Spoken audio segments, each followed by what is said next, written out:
Ayun. So, huwag nagbabalik El Gapi. At mag-update lang tayo ng konti. Tsaka, papakita lang natin kung ano yung mga dinagdag natin, mga bago, at tsaka babaguhin at dadagdagin.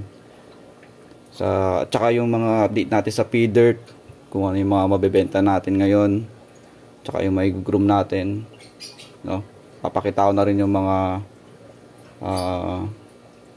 inayos ko. So, ano pa hinihintay natin? So, unahin na natin itong mga to. Yung mga pipings natin na ginagawa natin na para sa mga grooming natin, sa mga grooming tanks natin, no? Sa setup. So, yung purpose nito is ganito. Lalagyan natin siya ng air controller. Tapos, itong air stone na may butas. Tapos, ito yung tank na gagamitin natin para sa ating mga grooming tanks. Ito yung sample natin. Ayan, bali ganito siya. Ayan. Yun, magiging ganyan yung setup natin sa mga grooming tanks natin. Sa mga upcoming groomings natin na dirt. Ayan. So dito naman is hindi ko pa masyado nakompleto. Nag-order pa lang ako sa Shopee ng mga ganitong air valve, ay air controller.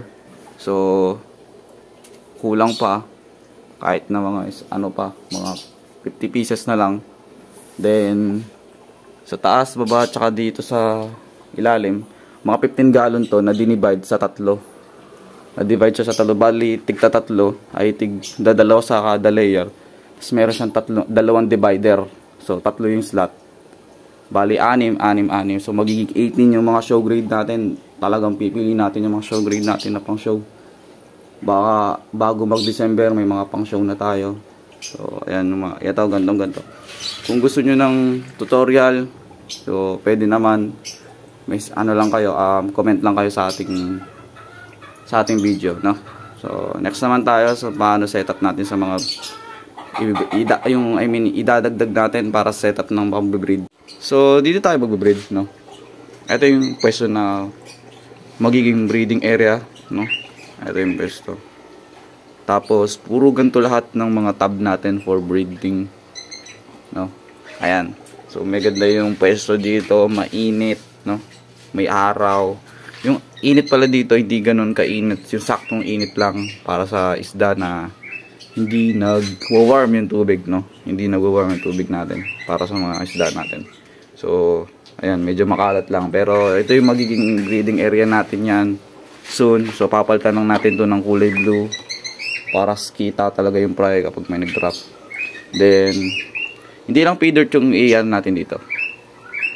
Bibreed natin dito. Baka mag-add din tayo ng Singa Blue. Ayan. Soon, Singa Blue tayo. For show din. Saka, meron nang parating sa atin na bagong strain. So, hindi ko muna sasabihin. Next time ko ng video, sasabihin yung bagong strain natin na isa. Kulay blue din, syempre. Mahilig talaga ako sa blue. So, ayan, no. Next naman tayo sa mga sa mga P-Dirt. So, ito yung mga P-Dirt natin. No? Ito mga nandito sa first rep tab. Sa first tab natin is mga selected na to.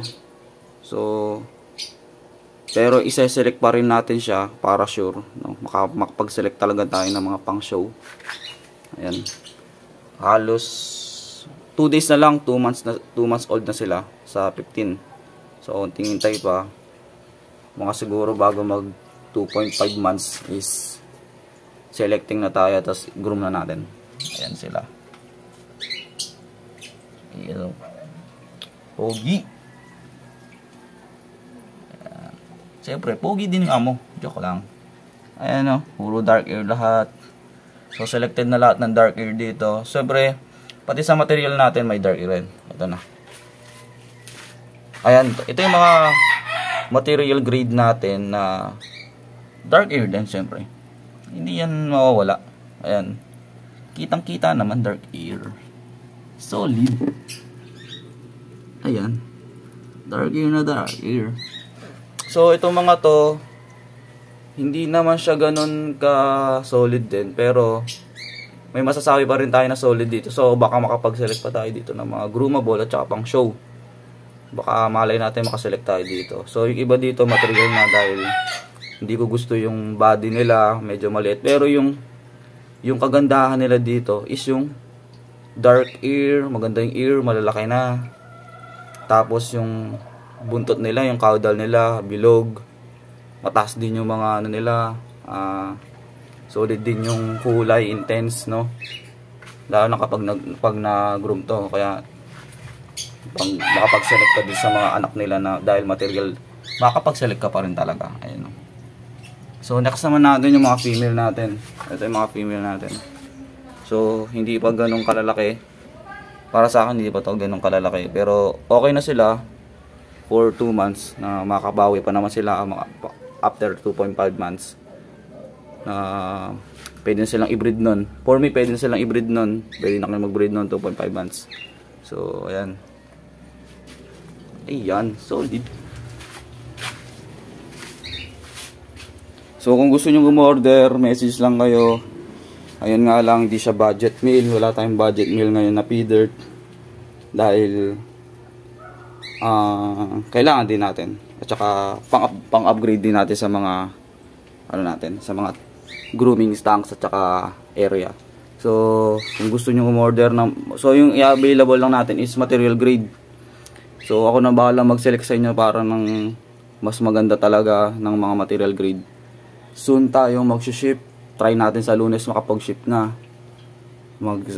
Inasikaso ko na yung sa LBC, tsaka yung register natin, tsaka permit. So, konting hintay na lang makapag-ship na tayo sa malalayo.